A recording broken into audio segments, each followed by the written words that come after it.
La cultura es de todos. Ministerio de Cultura.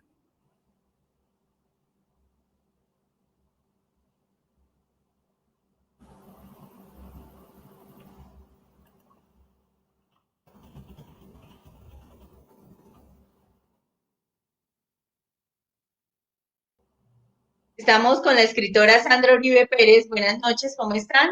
Vamos a esta noche a tener un conversatorio respecto a la vida y obra del escritor nacido en Miraflores, boyacense Carlos Castillo Quintero, en este recorrido de Pentágono de recitales. Buenas noches, Sandra, ¿cómo estás? Muy buenas noches, Elizabeth. Muchas gracias por la invitación y pues por el concurso, ¿no? Fue una bonita oportunidad para poder conocer otros autores y profundizar en ellos. Sí, me parece que esa dinámica que ha tomado el proyecto Pentágono de Recitales, incluyendo la investigación respecto a la obra de autores boyacenses a través de este concurso de ensayo de Pentágono de Recitales, nos ha permitido ya durante las últimas 4 versiones tener la ocasión de escuchar y de conocer personas como tú, Sandra, y como muchos autores del país que se vinculan al eje temático de Pentágono de Recitales. De hecho, ha sido muy grato tener 29 participantes. Tú has obtenido uno de los mejores puntajes y realmente estamos muy contentos de tenerte esta noche con tu voz poderosa femenina, obviamente, y con todo lo que representas en este país, en la literatura colombiana.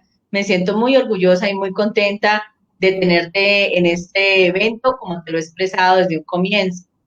Esta noche también vamos a escuchar las voces, por ejemplo, de Hernando Guerra Tovar y de Andrés Achuri, que también han enviado sus ensayos para esta terna de concurso de Pentágono de recitales.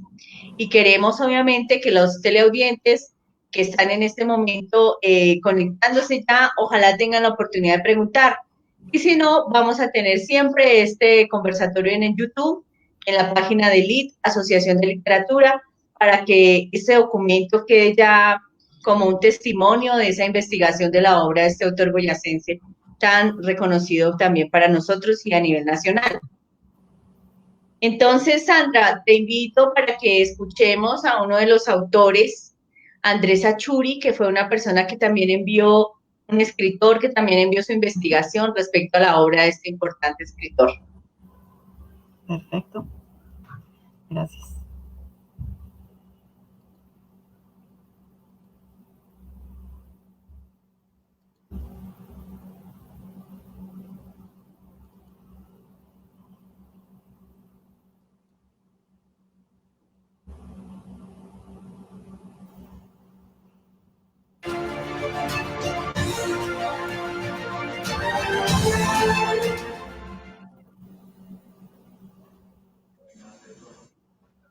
Lectura del ensayo Futuro no es un poema de amor, por Andrés Achuri Torres. Este no es un poema de amor, es el amor, así queda dicho. Con este verso Carlos Castillo Quintero concluye su poema Futuro, expresión inquietante si es que no nos detenemos exclusivamente en lo que propicia el carácter estético de la sentencia y osamos analizarla como lo que ella misma señala un manifiesto, un acto lingüístico. En este poema el autor colombiano insospechadamente establece un postulado, una transgresión que nos invita a replantear o en todo caso a repensar el fenómeno amoroso, como algo que traspasa las barreras, digámoslo así, imaginarias del poema, algo que incluye al poema pero que al mismo tiempo lo supera, algo que a todas luces denuncia un acto de formulación, un acto de presencia, un acto auténticamente poético. El autor insospechadamente apuesta por una exposición del amor desde el lenguaje, pero no desde la definición. No intenta explicarnos el amor, pretende mostrárnoslo, pero no desde un ejercicio descriptivo, sino desde un acto verbal, lo cual irremediablemente lo hace partícipe. Temerariamente se responsabiliza de eso que establece como el amor mismo y que al tiempo considera como un fenómeno lingüístico. El poema es el amor porque así ha quedado dicho. y ha quedado dicho por el poeta. Es decir, el autor no solo admite que el amor es un fenómeno del lenguaje, sino también su propia creación. No es algo novedoso el hecho de que en la poesía se intente participar del fenómeno amoroso. Lo que constituye un verdadero mérito, en mi opinión revolucionario, es hacer de esa pretensión algo sistemático y algo que me atrevería a decir consciente.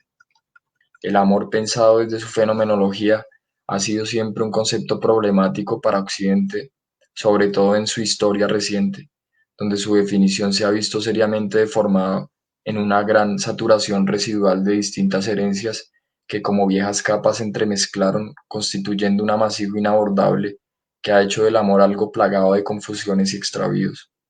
Y eso precisamente es lo que hace desde siempre verse la- y eso es precisamente y eso precisamente es lo que hace que desde siempre vérselas con el amor sea como estar frente a un abismo infranqueable. Por ejemplo, el paradigma religioso, especialmente en sus expresiones monoteístas, habla del amor como un acto moral, es decir, un acto que es bueno por sí mismo y que está regulado por las tipificaciones de lo religioso, fundamentado en la lealtad a una divinidad externa al hombre.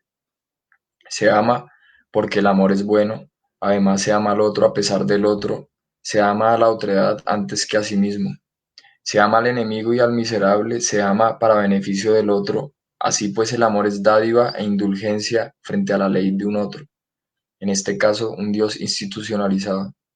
Ahora esta definición del amor impulsada por la teología desprecia el valor de utilidad, pues es condición del amor que sea inútil para el que lo ejerce, es un acto altruista.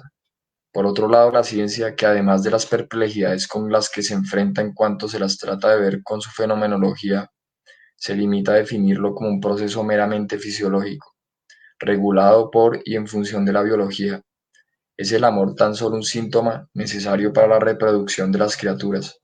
Sin embargo, en el hombre esta sintomatología se ha revestido de lenguaje y cultura, pero esa humanización del amor no debería mover un ápice su funcionalidad, y como funcionalidad animal solo puede ser regulada o reprimida si es que su expresión atenta contra las bases de la supervivencia social.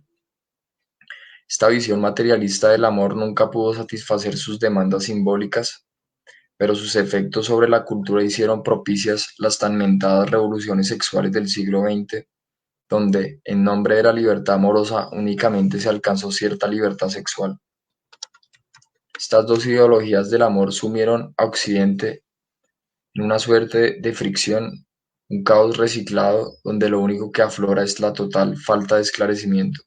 Un ejemplo claro de este fracaso de la civilización occidental es sin duda la institución del matrimonio, institución que como un laboratorio social ejemplifica en sus distintas expresiones la impotencia de los individuos en cuanto deben hacer frente al amor, donde copulan de manera malsana ambas bestias, la religiosa y la materialista, desde que el casamiento era una prerrogativa religiosa sustentada en un sistema moral desprovista de su naturaleza sensual, lo que exigía represión y un exacerbado utilitarismo. Si bien seguía siendo una vía de reproducción, sobre todo era un acto funcional hacia el sistema y por tanto siempre engendraba a los ya famosos monstruos de lo reprimido. Por otro lado, con la modernidad, el matrimonio pasó a ser un lugar de constantes tropiezos, fundamentado en el deseo sexual, romantizado desde luego por la cultura popular y el liberalismo democrático, pero que dándole la razón a los postulados más cientificistas, era sobre todo una cuestión de hormonas, y el unirse en matrimonio un impulso casi adolescente que desembocaba la mayoría de las veces en la desesperación o en su tedioso antecesor, en la separación o en su tedioso antecesor. Pero esta aparente dualidad, pero esta aparente dualidad, estos abordajes contradictorios, albergan tras de sí algo en común.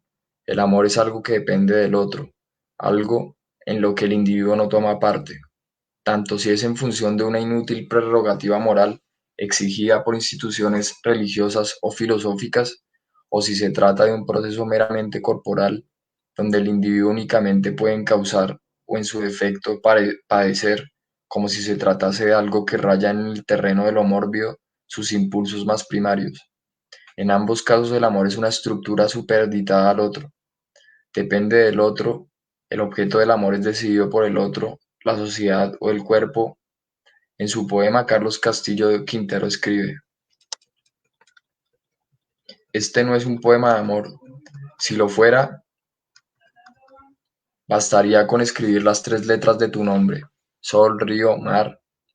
Allí señala la autoridad, y esa autoridad pareciese ser imprescindible en el fenómeno poético en general, pero el autor también advierte que su relación con esa autoridad no se define bajo la dependencia, pues aclara que su ejercicio poético está exento del prefijo de, y sin embargo anuncia una autoridad diversificada, 3 fenómenos de la naturaleza que son destino para el amor y que el mismo poeta admite no están enmarcados en el tiempo. El autor escribe: porque no hay horario para el canto, ni para la ansiedad de las manos, ni mucho menos para el trasegar de mis ojos en tu rostro.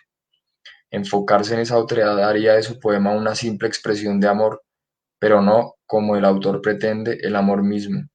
Es decir, el objeto amado es inferior al amor, y a quien decide no solo amar, sino establecer el amor, dejarlo dicho.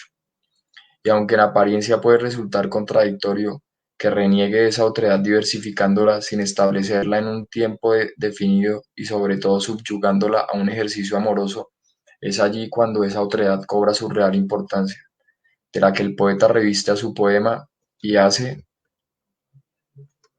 su pretexto. Ahora bien, se podría caer fácilmente en la tentación de catalogar esa relación como algo enmarcado en lo religioso, pero atendiendo a la sentencia final donde el autor enfatiza que en ese poema la otredad es solo un medio para expresar eso que es más grande y que es a lo que realmente apunta el poema, el amor, únicamente el amor como causa y fin, el amor que es al mismo tiempo creación del poeta y creación de la otredad. El poeta ama porque decide amar, deseo y amor están unidos. Los griegos dividieron el fenómeno amoroso en 4 clases: eros, que obedecía al deseo propiamente pasional; filia, que representa el amor por lo igual, lo acostumbrado; storge, que es la unión desordenada entre eros y filia y que desemboca en un éxtasis banal; y por último ágape, figura del amor altamente deformada por la Iglesia católica y que representaba para la Grecia antigua la expresión más elevada del amor. Eros y filia unidos y encaminados por la voluntad, se desea y se ama conscientemente por elección. Esta era la única expresión del amor donde el individuo participaba, se formulaba, diría el psicoanálisis. La Iglesia nos enseñó a establecer lazos filiales, relacionarnos en función del otro, omitiendo el eros. La ciencia nos explicó la constitución química del eros, la cultura popular nos ha embebido en el mito de Cupido e hizo del amor un lugar donde somos objeto, no decidimos. Pero Carlos Castillo propone eliminar de la ecuación la dependencia. Esgrime su derecho de amar, no a pesar del otro, sino con el otro. Y es allí en su ejercicio poético que se podría ver perfectamente ejemplificado lo que Sócrates catalogaba como la perfecta emanación de lo divino, amor bajo voluntad, lo cual no quiere decir, como lo han hecho creer algunos librepensadores, amor forzado. El amor agápico es conveniente pero no forzoso, es deseo y es filial, y es divino porque es consciente. Es como el poema de Castillo, algo que queda dicho, un acto de creación, una decisión. Es curioso,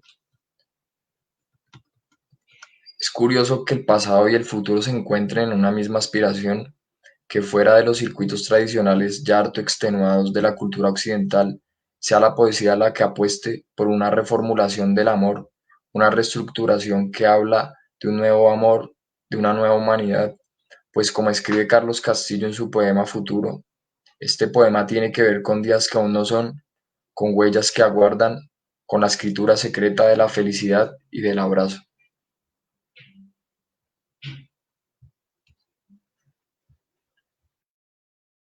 La cultura es de todos.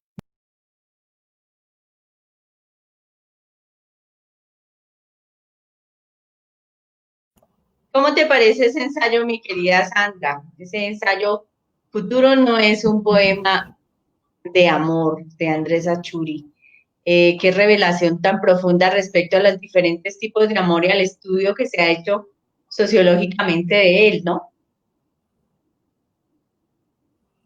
Sí, me parece muy interesante que haya tomado pues diferentes perspectivas, ¿no? Desde la fenomenología, desde la teología, desde el psicoanálisis también, para mirar este tema del amor y profundizar un poco en la obra de Carlos Castillo Quintero.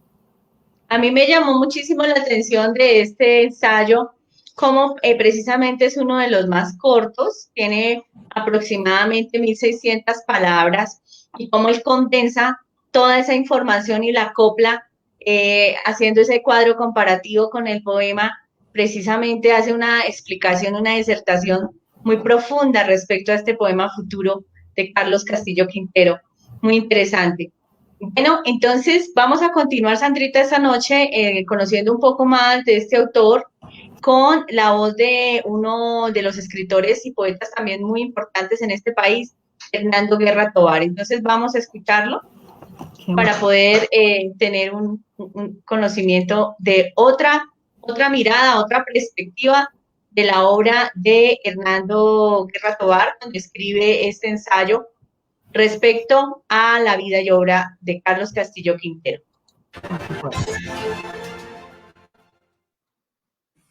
LIT, Asociación de Literatura, Pentágono de Recitales, directora Elizabeth Córdoba Pérez, Concurso Nacional de Ensayo sobre Autores Boyacenses, Hernando Guerra Tovar, Bogotá, 2020.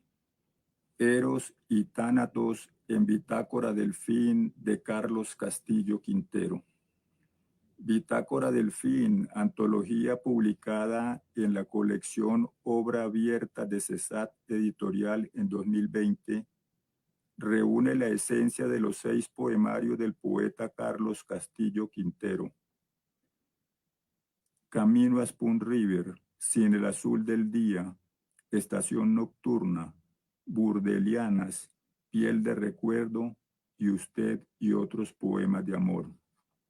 En Camino a Spoon River, el poeta afirma de manera tajante: todo en este viaje es ajeno. Así de tajante como quien estampa un sello de tinta indeleble en la hoja amarilla de alguna notaría. Una notaría en la que el notario es quien despacha detrás de la barra, mientras la bailarina desnuda danza la hora propicia al vagabundo o al poeta, así como al cura, al alcalde, al juez y por supuesto al dueño de la funeraria. Una sentencia que define el derrotero de su vida y su palabra. Va dirigida al lector, desde luego, pero también a sí mismo. Nada ha sido mío. Un verso, una frase con la que el poeta pudo haber iniciado su confesión a un amigo en la cantina denominada La Última Lágrima, al lado del cementerio, a donde llegan los deudos a paliar su dolor en el anecdotario del difunto, al principio con tristeza y según avanza el reloj con euforia creciente. Es una poesía contada, la de Carlos Castillo Quintero, que discurre entre la esencia de la literatura universal y lo cercano aparente de la parroquia, en una combinación que se hace atractiva al lector. Una anciana le reza a un judío muerto. Los comedores de patata de Vincent Van Gogh interrumpen su cena y le miran con desdén. Y en el televisor de una tierra de barrio, el Titanic naufraga otra vez. Este contraste se vuelve más atractivo cuando dice: viví en un pueblo en donde en lugar de molinos había gigantes. Allí todos los domingos el crucificado bajaba de su madero y comía masato y galletas con los niños que salían de la misa. Juego de extremos que no de opuestos, el contenido de la narración poética propicia extrañeza, el encantamiento de quien se ha dejado poblar de fantasmas que discurren a su lado, algunos con bello rostro de mujer, otros revestidos de ropajes etéreos, los demás con los atuendos propios del viajante, transeúnte a la vez de la calle y el camino, maletín de ejecutivo, morral de universitario o mochila con olor a puertos, a hostales. Hay en este libro un contenido poético que hace decir al editor Seuxis Vargas: la poesía de Castillo Quintero abruma, arrincona la lucidez. A este respecto, Octavio Paz dice que el poeta ejerce una manera excepcional de lucidez en el mundo, mientras que Heidegger afirma la autonomía del poema. El lector debe permitir que el texto lo seduzca. Ambas consideraciones asumen que el poema debe leerse desde dentro, desde la interioridad, porque a nuestro juicio, asimismo, debe ser escrito. Bitácora del Fin está asignado por Edgar Lee Master bajo el epígrafe: hay en la muerte algo parecido al amor. Y en Camino a Spoon River, la chica formula la sentencia: nada en la vida te es ajeno, de la cual se aparta nuestro poeta en un juego de disidencia. Todo en este viaje es ajeno. La vaguedad y lo alegórico en poesía nos permite advertir que su contenido no es tan fácil de comprender como parece. Exige una lectura atenta, en la que concurren intelecto, emoción y la totalidad del ser, este último conocido como fe. El viaje poético que emprende el autor de Bitácora del Fin, con sus opuestos, sus polos, es la vida que conocemos, la que sufrimos, la que gozamos. Misión de la poesía es señalar dicho contraste. El poeta Castillo Quintero recurre a la lúdica, al sarcasmo. Sabe que el humor ayuda a navegar este río para llegar a puerto seguro. Tánatos y Eros no son opuestos, son extremos de la misma cuerda, polos que permiten el avance, la vida misma. En Nocturno, el poema que le dedica al poeta Gonzalo Márquez Cristo, extrañas y hermosas imágenes arrastra la corriente de este río que es la poesía. La noche es un tren con ruedas de barro. Las luciérnagas se agolpan en la ventana del fabricante de violines. Narciso, vestido de colegiala, busca sus ojos en la fuente de piedra de un parque que ha inundado con vodka. No se escatiman las palabras ni el enlace dicotómico entre ellas, el conjuro, la confusión, porque al fin de cuentas, como dice Juarros, para nombrar a un hombre se necesitan todas las palabras. En Sin Azul del Día, segundo libro de la antología Bitácora del Fin, Castillo Quintero hace una promesa al río Aqueronte y al barquero Caronte, consistente en enviarles el canto maldito. El agua taciturna que amanece en mi rostro, la carroña. El Aqueronte, conocido como el río del dolor, da lugar al desprendimiento del poeta. Él quiere dejar clara su condición de expulsado del Hades, vecino del inframundo. Por ello está dispuesto a abrirse una ventana en el pecho para que salga lo que de sombra quede, lo que te dañe, lo que no te guste, la piel usada. Es probable que todo poeta en el acto mismo de escribir esté ofreciendo a las divinidades del inframundo su silencio, las visitaciones de la herida oscura del poema.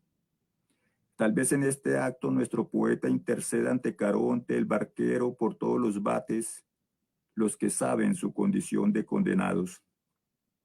¿Acaso no sea cruzar el río lo que les importe a quienes han hecho del signo su verdugo, sino el que desteje ese río y la incesante noche del ciego? La ceguera iluminada parece ser condición sine qua non del poeta. Desde la caverna de Platón, la percepción depurada que refiere y reclama Bley y el entendimiento ciego de que hablara Omar Khayyam, se comprende la miseria del poeta.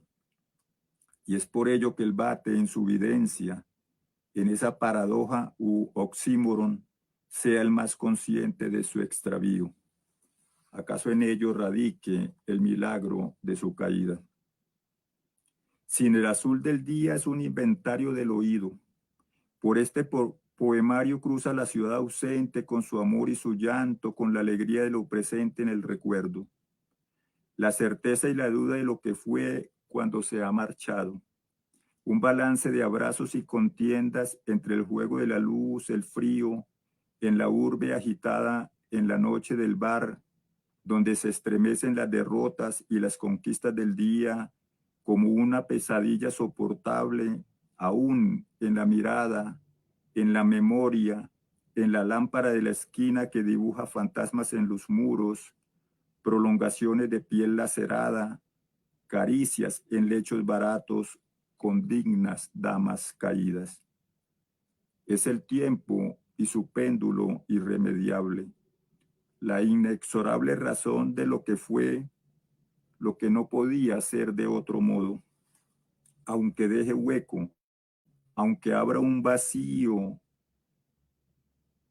al lado, inutilidad de la mano extendida cuando ya no es. Uno recorre la ciudad desvencijada con el poeta Castillo Quintero en búsqueda de la noche, y la noche lo encuentra uno en esta poesía consciente de otras horas en la proximidad del alba. Los bares del centro, las cantinas de barrio. ¿Qué se puede esperar de una ciudad que permite el naufragio de sus bares? Sin el azul del día es un inventario de la ausencia. Por esta ciudad ausente cruza la amada del poeta. Es una cualidad en la poesía de Bitácora del Fin saber que el regreso es opción, que el retorno, aún sin la eternidad del filósofo, en el poeta es posible, porque el poeta sueña, y el poeta cuando es, no tiene lógica, no aprende, insiste, resiste al olvido. Regresarás a pesar de la bruma, a pesar de que no llueve, a pesar de que no hay luna, por la rosa triste que mi mano ha escrito y por mi mano vendrás.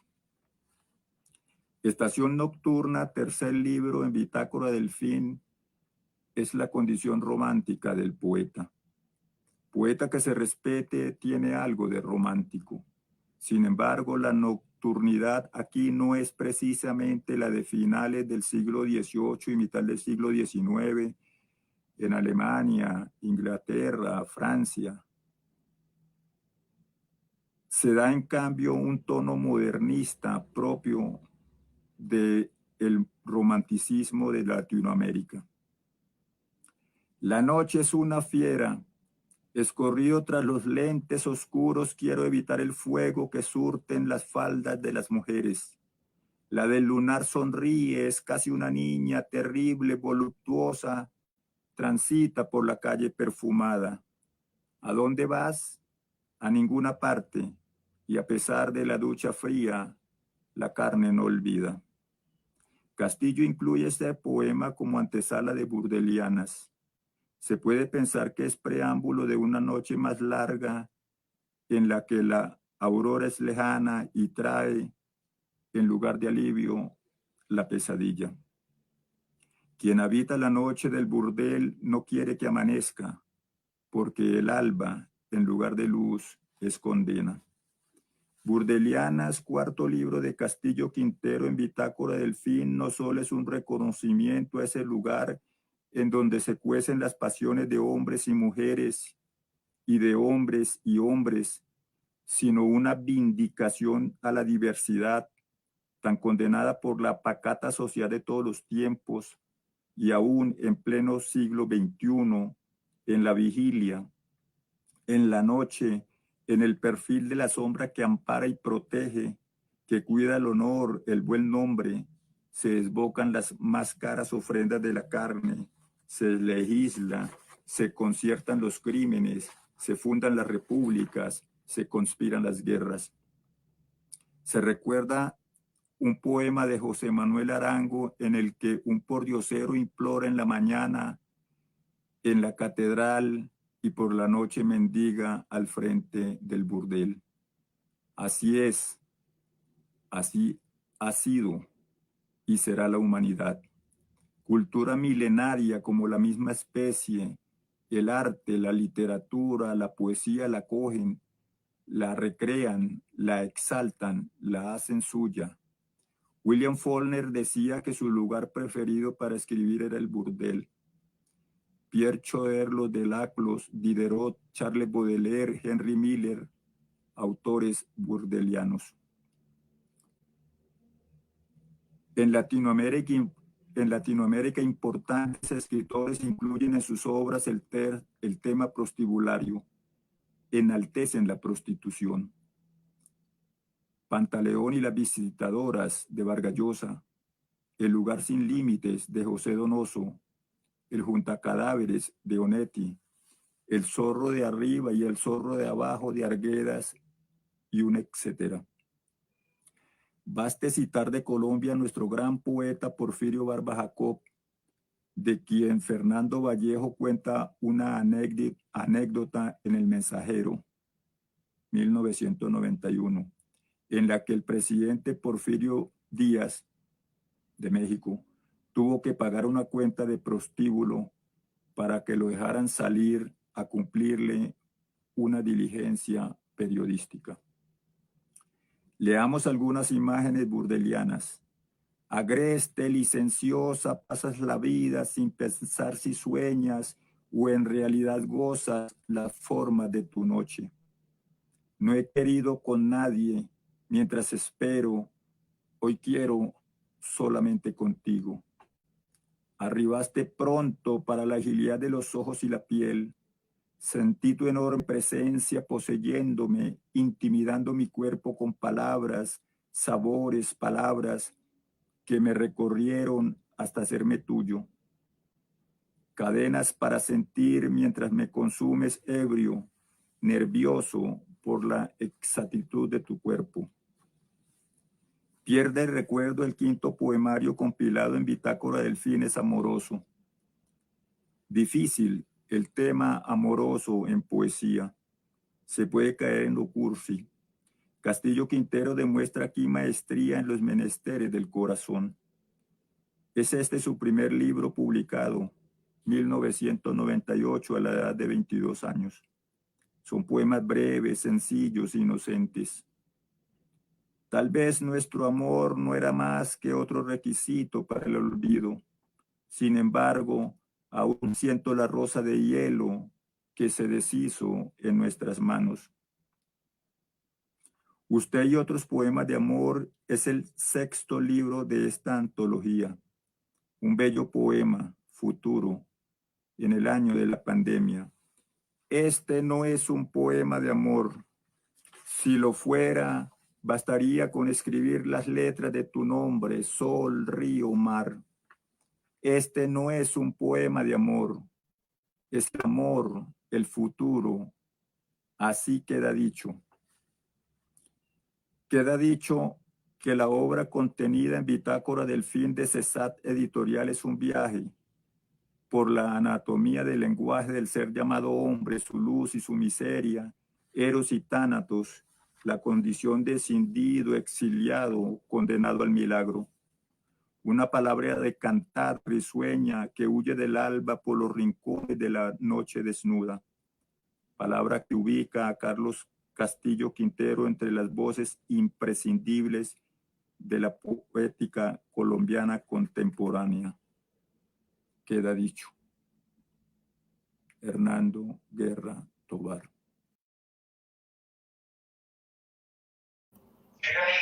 Bueno, pues solamente se puede uno llenar de sensibilidad, de belleza y de reflexiones ante tantas voces y ante tantas miradas, sobre todo con ese fino bisturí que cada uno de los autores ha tomado en su mano para hacer la disección, palabra por palabra, verso por verso, de todo lo que puede contener el alma de un verdadero poeta.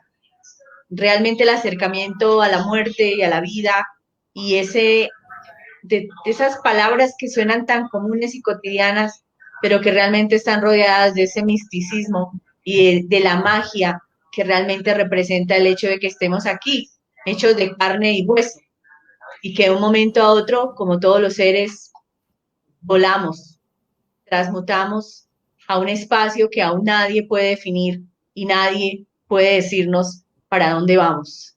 Ese es precisamente el misterio de la vida. Y Sandra, qué bien que estés acompañándonos en esta noche. ¿Qué tal esa voz de Hernando Guerra Tovar? ¿Cómo te pareció? Sí, pues estoy muy complacida de escuchar a Hernando Guerra. Creo que hizo una lectura muy completa, un estudio crítico muy completo de los diferentes libros del autor. Y me sorprendió que coincidimos en muchas cosas, ¿no? Por ejemplo, él retomó los primeros versos en donde el autor planteaba que nada ha sido mío o que todo en este viaje es ajeno, ¿cierto?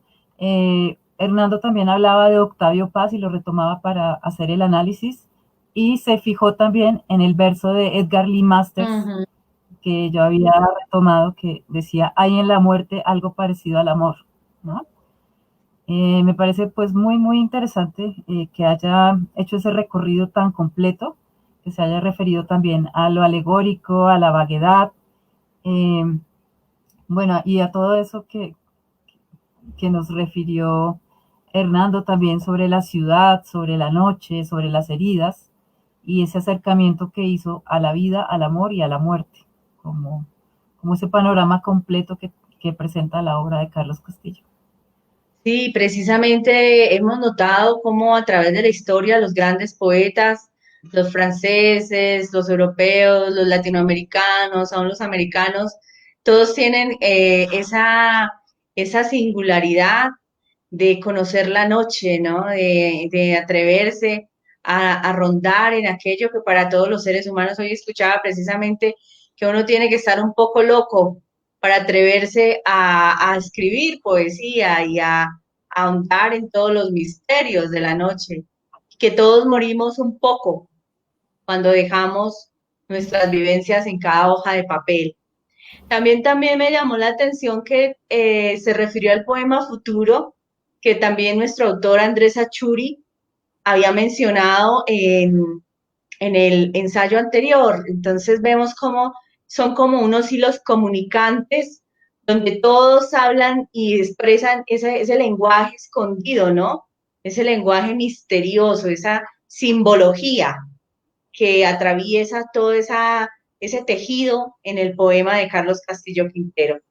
Ahora, Sandra, cuéntanos un poco, ¿tú por qué escoges este tema precisamente que abordas en tu ensayo, que se llama precisamente la poética de Carlos Castillo Quintero entre el abandono y la salvación? Exactamente ese título. Sandra, cuéntanos un poco respecto a eso. ¿Qué te lleva a nombrar así este ensayo? Sí, bueno, pues yo revisé diferentes libros del autor, los leí con detenimiento, como entrando un poquito en cada verso y tratando de descifrar un poco cuáles eran los temas que a él le llamaban mucho la atención, ¿no? Como los más frecuentes. Entonces vi que había allí como mucha soledad, el amor, pero marcado desde el desamor, también como la separación, la culpa, el vacío y la muerte, ¿no? Entonces, todo eso me llevó a pensar en el tema del abandono, pero siempre había, aunque fuera muy pequeña, una luz de esperanza. Entonces, creo que él se movía entre esos dos frentes, el abandono y la salvación. Y cuando estuve releyendo también a Octavio Paz, porque de alguna manera me remitió a él, esa lectura, pues me encontré con su texto Poesía y Poema, nuevamente, que lo he leído muchísimas veces y encontré que él hablaba de que la poesía es conocimiento, salvación, poder y abandono. Entonces creo que ahí estaba como la respuesta para tejer un poco esa tesis que yo quería plantear y pues resolver mi ensayo desde allí, ¿no? Además que en su arte poética también me encontré con una respuesta que me dio muchas luces, y fue cuando él decía: no olvida la palabra al que muere en el mar o se abandona. Entonces allí estaban condensados todos esos elementos, y traté pues de rastrear entonces en su obra esto para poder tejer el ensayo. Eso fue lo que hice básicamente. Qué hermoso, y sobre todo tener en cuenta que realmente a lo largo de la vida y del encontrarse con la literatura, las personas a veces, los poetas, se van olvidando de sí mismos para hacerse inmersos en esa realidad poética que los circunda, ¿no? Decían que todo lo que se veía con los ojos de literatura o con los ojos de la misma poesía. Aquí, por ejemplo, vemos que tú haces un recuento también de los libros de él, Piel de Recuerdo, Ediciones Maldoror, Tunja, en 1988, Burdelianas, Editorial Universidad Pedagógica y Tecnológica de Colombia, UPTC, en 1994, Rosa Fragmentada, Ediciones Sempred, Cámara de Comercio de Uitama, 1995, Estación Nocturna, que es Premio Universidad Metropolitana de Barranquilla año 2002, Sin el Azul del Día, Premio SEAP 2007, editado por la Secretaría de Cultura de Boyacá 2008, ABI Pectore, Antología Personal, Casa de Libros del año 2010, Camino Spoon River 2018 y ahora Bitácora del Fin. Veo que están mencionados algunos libros, obviamente, que se dedican a la poesía, ¿no? Pero pues no podemos olvidar que Carlos Castillo también es prosista. Él ha publicado muchos libros, novelas, cuentos de ensayo, como Sin el Azul del Día. También está Dalila Dreaming, también está Gente Rara en el Balcón. Varios libros que han sido también premiados, pero ya en el género de novela. Y obviamente me fijo que tú condensas tu estudio en los libros de poesía, obviamente. Sí, pues básicamente porque me interesa mucho más la poesía, aunque es una tarea pendiente, y la verdad es que no he revisado su obra narrativa, ¿no? Pero su obra poética me llama mucho la atención, se acerca mucho también a mis planteamientos, y entonces por eso decidí abordarlo solo desde la parte de la poesía y lo poético, ¿no? Esos dos elementos. Sí, en la mayoría de los ensayos que se escribieron este año, que fueron alrededor de unos 7 en honor a la obra de Carlos, vemos cómo todos se enfocan en la poesía. Eso me pareció bastante interesante, ya que también él ha recibido varios premios de novela. Entonces, bueno, eso quiere decir que tenemos autor para mucho tiempo, y ojalá las nuevas generaciones también se preocupen en leerlo. Algo que a mí me motivó realmente a hacer Pentágono de recitales, Sandra, temático, era ir, por ejemplo, a algún lugar en La Guajira, en los llanos orientales, en Antioquia, alguna universidad, y siempre llegábamos a hacer la pregunta concisa: bueno, por favor, nómbreme uno o dos autores boyacenses que ustedes conozcan.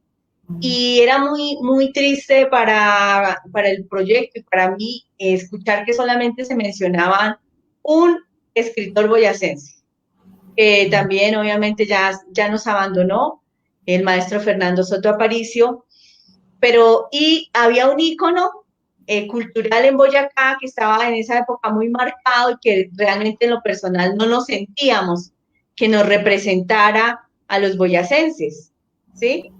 No voy a mencionar el nombre, pues porque realmente no hay necesidad, pero no era lo que nosotros queríamos realmente dar a conocer del departamento de Boyacá. Entonces, el eje temático de Pentágono de recitales es la vida y obra de autores boyacenses, precisamente porque es el interés de LIT, Asociación de Literatura, promocionar su obra, darla a conocer, y obviamente qué mejor que a través de este concurso, que este año también fue todo un éxito.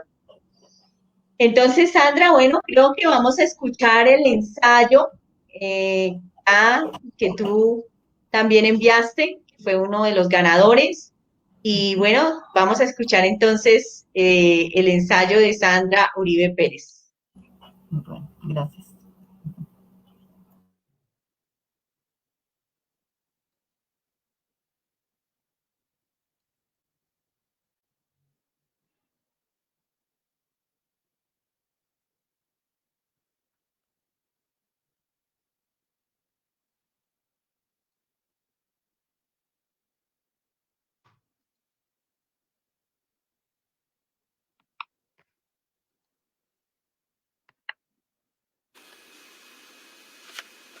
Un cordial saludo para todos. Mi nombre es Sandra Uribe Pérez y voy a leerles un ensayo titulado La poética de Carlos Castillo Quintero, entre el abandono y la salvación, de mi autoría.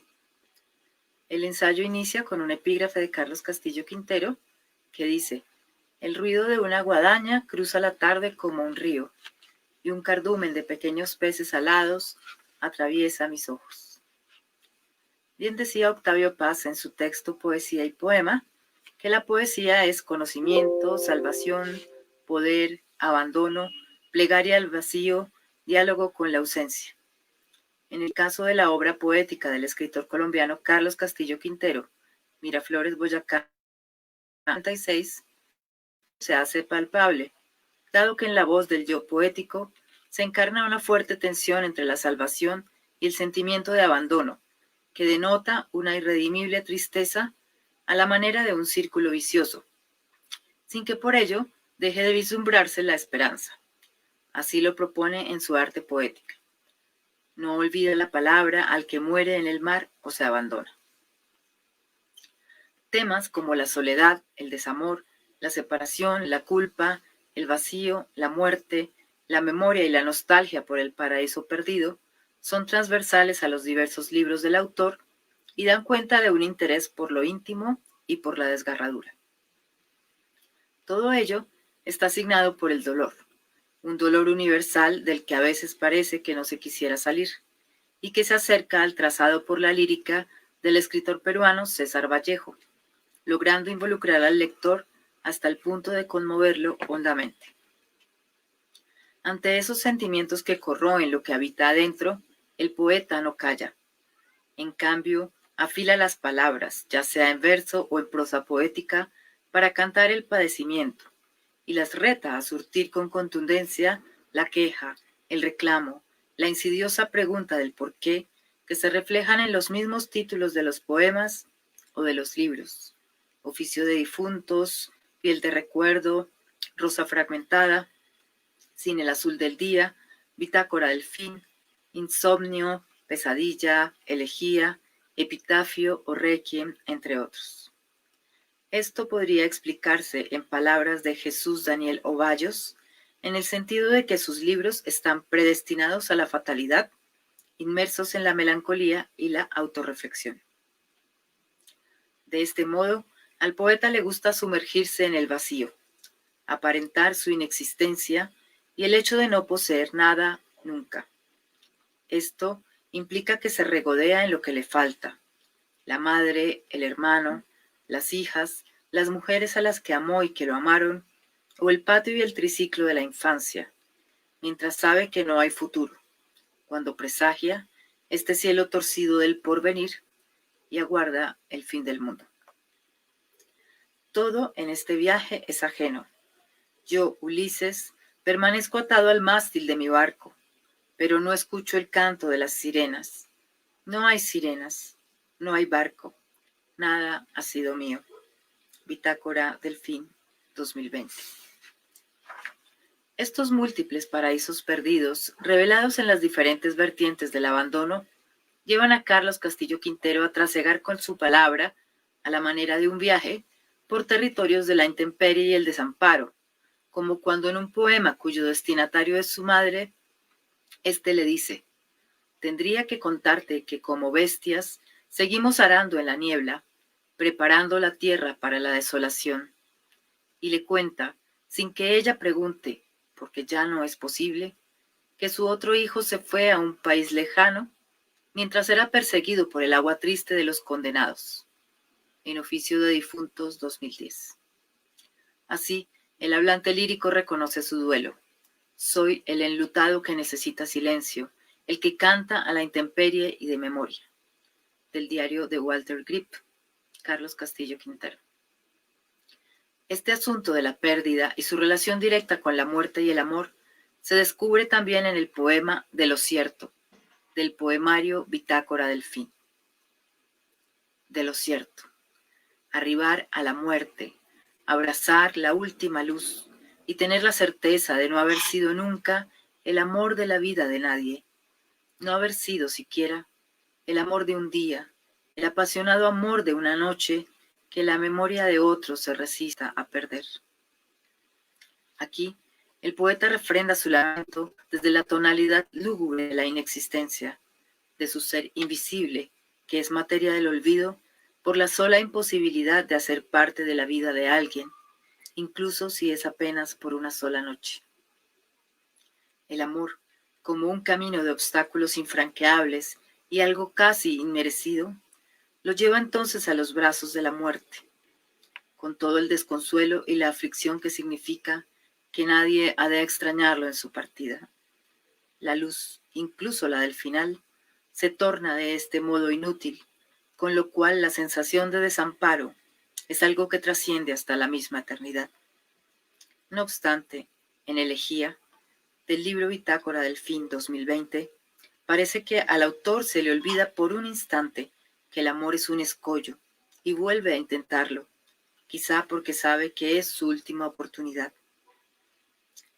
Si esa muchacha pronuncia tu nombre otra vez, si su voz acalla los ruidos que trajinan la noche, apresúrate y ve con ella antes de que sea tarde. Pero esa soledad que proviene del amor y de la cual es su víctima, es un asunto que se repite en sus textos, como si fuera un estribillo de la pesadumbre y el pesimismo, que aún así tiene un dejo de esperanza. En el libro Piel del Recuerdo, por ejemplo, también son protagonistas la memoria y el olvido, tanto en estos versos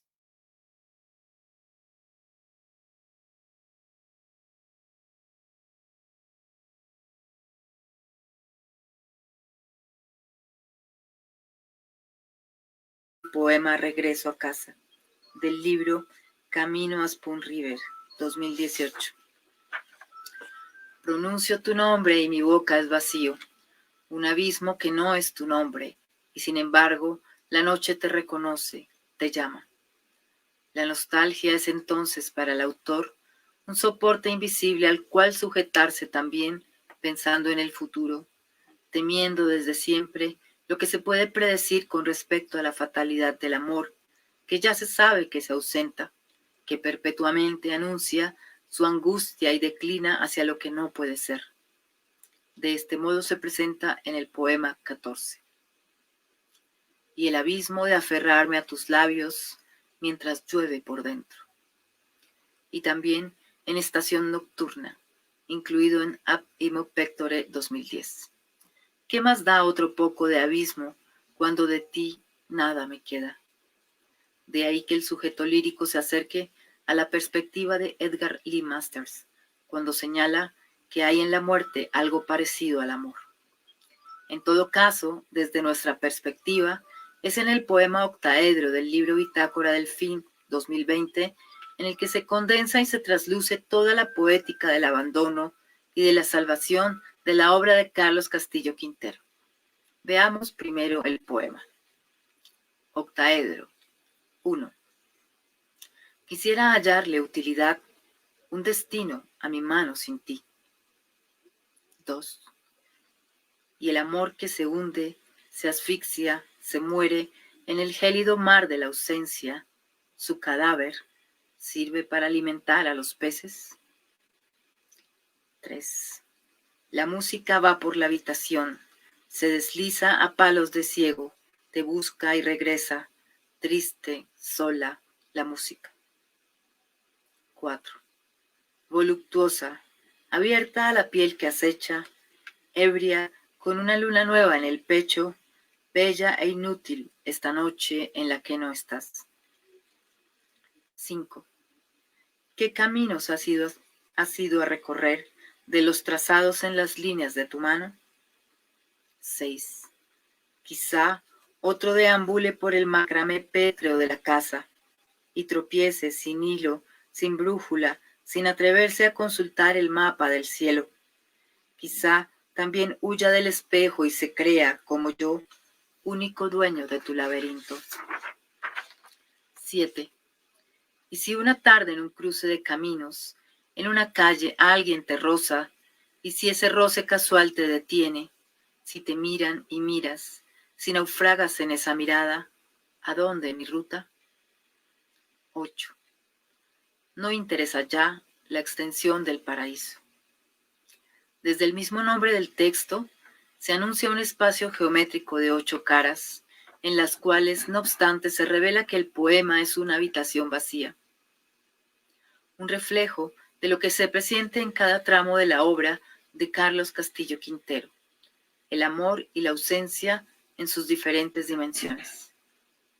En la primera cara, el poeta sabe que el amor no existe, y sin embargo intenta buscarle una utilidad a su cuerpo desmembrado por la desdicha, como si el destino pudiera ser cambiado. En la segunda cara, se regresa al hundimiento, quizá al Titanic varias veces nombrado en sus versos. Y pese a la desgracia y a la muerte manifiesta en un frío esqueleto, se pretende convertir la adversidad en alimento para los peces. Tras el telón, el autor busca la palabra que quiere salvar, el brillo vano de lo perdido que dentro de sí lleva la semilla de la esperanza. Ya para la tercera estación del abandono, es la música la que intenta salvar. Una música ciega que da tumbos por la habitación y que, al final, debe reconocer la soledad y a la tristeza como única compañía. Más allá, tras la cuarta cara, se devela otra porción del cuerpo constituida por la piel y el pecho, y son la voluptuosidad y la ebriedad las que salvan a la belleza del terror nocturno. Un quinto peldaño y la habitación se transforma en viaje, en rutas sin regreso, y nuevamente las manos que conducen a la nada, al no ser, al no tener, a descifrar el vacío. Y luego, con la mirada puesta en la siguiente cara, el viaje se ha vuelto un deambular, un perderse, un no tener a dónde dirigir la mirada y encontrar incluso que las estrellas y las brújulas son inútiles para orientarse en el silencio. Se descubre entonces que no hay mapa posible y que el amor y el abandono son el mismo laberinto del que ya se presiente que no hay salida. Las últimas caras del octaedro dejan para el lector dos sabores diferentes, el de la esperanza y el de la desazón. Antes del fin, ese tan esperado fin para el que se prepara el autor con su bitácora, con la intención de que alguien lo retenga de este lado del olvido, el poeta teje hipótesis, sabe que debe salir de la habitación, aventurarse en una calle para deshacerse del tormento del amor que no pudo ser, y encontrarse de frente con la nueva posibilidad de un naufragio, de perderse de nuevo en el mismo círculo vicioso de siempre. Lo importante de este ensueño es que por un instante el hablante puede ver la luz, el brillo, el atisbo de una sonrisa, aunque luego se sienta extraviado y con la misma impotencia de antes, con la incómoda resignación de haberlo perdido todo. Por lo anterior, la obra del boyacense Carlos Castillo Quintero se revela como una poética que merece una valoración crítica y un reconocimiento amplio, tanto en nuestro país como en el exterior, pues los lectores pueden encontrar una casa en sus palabras, aunque luego estas mismas se encarguen de expulsarlos del paraíso. Muchas gracias.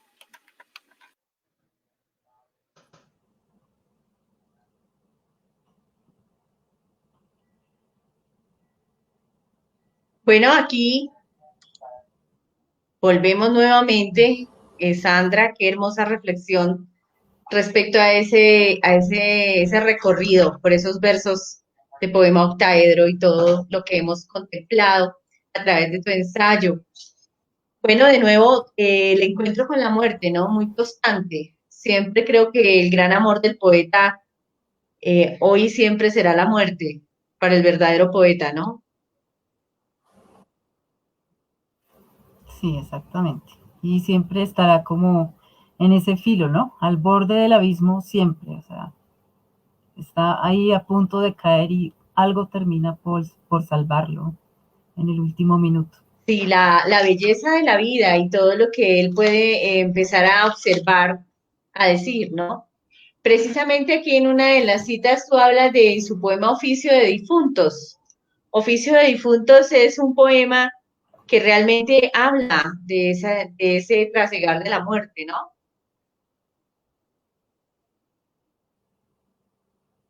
Sí, es un poema bastante profundo que me llamó mucho la atención.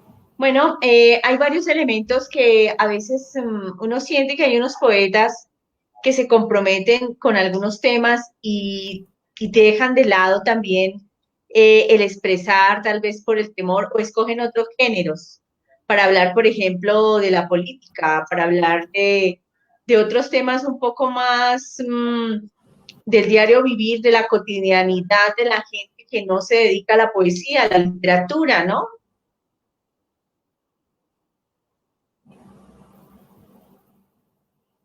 Sí, pues digamos que temas para explorar hay muchos, ¿no? O sea, uno desde la poesía podría hurgar, digamos, en la esencia de cualquiera de esos temas desde la perspectiva y también desde la experiencia de cada uno, ¿no? Entonces, puede darse y presentarse Depende en de la cualquier momento. mirada, ¿no? De cada uno, desde sus propias reflexiones, sobre todo del Sí, sí. aporte de su propio ser, ¿no? A mí algo que me llama la atención precisamente en esta obra es eso, cómo sin comprometerse con ningún tema en especial, puede abordar en un solo tema, en un solo contexto de un poema, muchas ideas diferentes, ¿no? Lo que hablaban, por ejemplo, en ese poema de Piel del Sí, Recuerdo, ese libro, que es un libro, el primer libro que publica, donde el poeta ya sin tantas vivencias se nota su entrega y la esencia que tiene ya todo lo que tiene por decir en un futuro.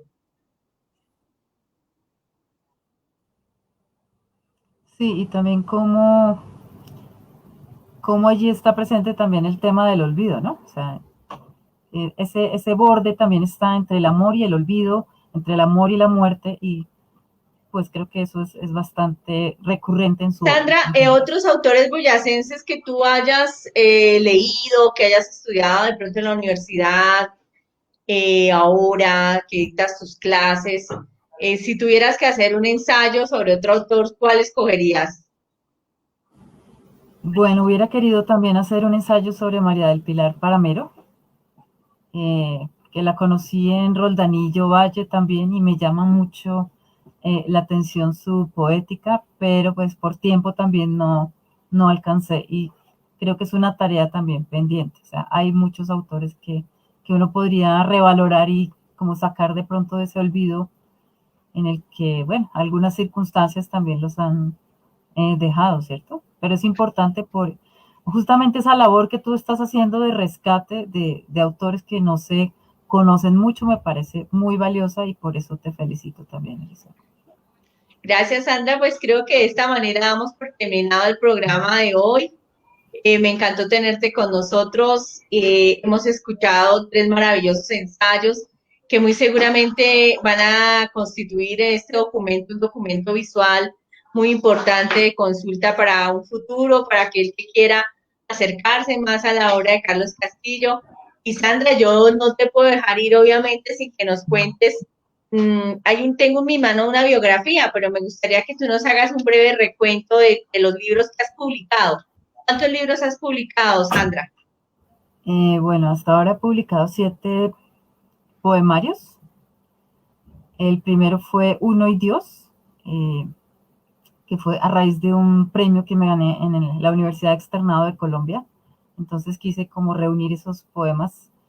Fue un libro que saqué inicialmente, digamos, de manera manual, pues dado que yo soy arquitecta, quise hacer algo como muy cercano, un libro objeto más o menos.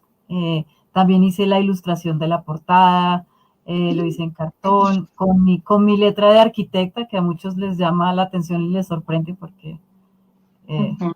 parece de molde. Ese libro lo saqué en la Feria del Libro del 96, en mayo 17, o sea, ya el otro año ya como que cumple un, un aniversario importante ese libro.